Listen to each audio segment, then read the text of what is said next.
So in this video, what we're going to accomplish is working on the process of a speech to persuade or a speech to inform. It is a big project, taking a subject matter from beginning to end, from conception to delivery, and it can seem overwhelming. And it could be overwhelming if you don't have a clear process by which to go about moving through. And so we want to begin with the 7 steps, and these steps will take you confidently through and so that you can work through your speeches.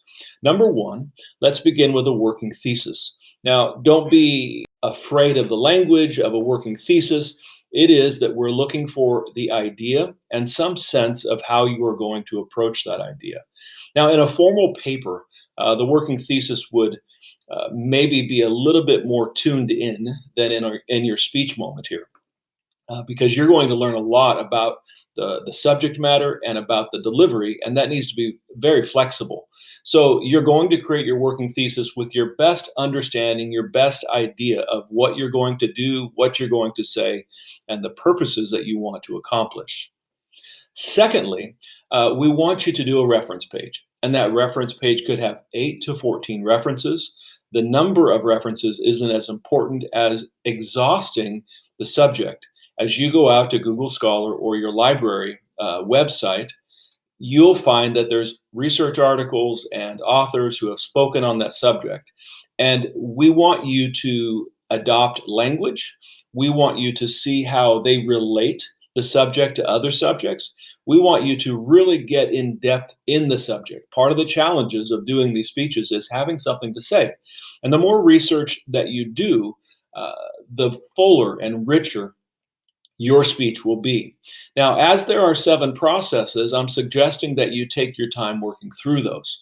Because if you rush, don't just write your thesis in one day and then jump into the next. Give it time, because time is your friend. At least when you're working ahead, time is your friend.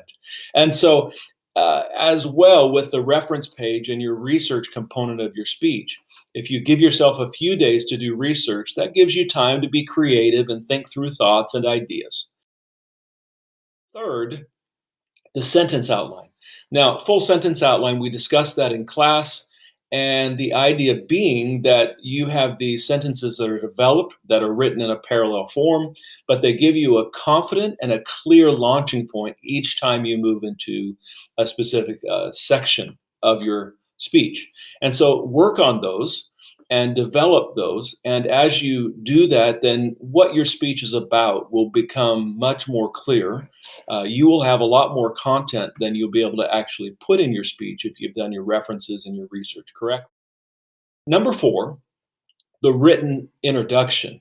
At this point, it's an opportunity for creativity and how you develop a hook, opportunity to orient your users, your listeners, to the subject. And it is an opportunity for you to begin moving in that direction and then developing that nugget of thesis, not telling them exactly what you're going to say, but moving them in that direction so that they're prepared and excited about the direction that you're going. So the language that we have said, remember, is that in the introduction, we want to earn the right to be heard. The 5th aspect is the completed outline. So once we have that introduction, what we want to do is fill in the blanks. We want to add our illustrations. We want to add our analogies. We want to add our stories. We want to add quotations. We want to add detail and statistics, all of those things that enrich and broaden the subject matter so that as we're working through our speech, we have this mosaic that fits so nicely together and a beautiful work that is the speech that you're creating. Our conclusion is a very important part of our speech. Science tells us that people remember what they hear last most. And so we are going to have an emotional appeal. That is, even if it's a speech to inform, we'll have some emotional appeal. If it's a speech to persuade, we may have a more lengthy emotional appeal. But we're going to answer the question that we've asked, the provocative question. We're going to provide an appropriate quote. We're going to provide something that's very strong content, and keeping in mind that the conclusion is brief. However, it is something that really needs to be worked and really needs to be memorized, and you need to know where you're going with that. So spend adequate time in developing your conclusion. And then you have obviously your in class speech. And as you bring that all together, practice and practice and practice. Do make note as you're working through these 7 steps, while they are a checklist, that you will have you will maybe go back and change your introduction here or there, or you may adapt something towards even the end relative to a sentence outline element. So those things, once you're past that point of process, doesn't necessarily mean it's fixed for all time. But what it means is that you have at least some stable understanding of where it's going. All pieces of your speech are adaptable until the moment that it comes out of your mouth in the speech moment.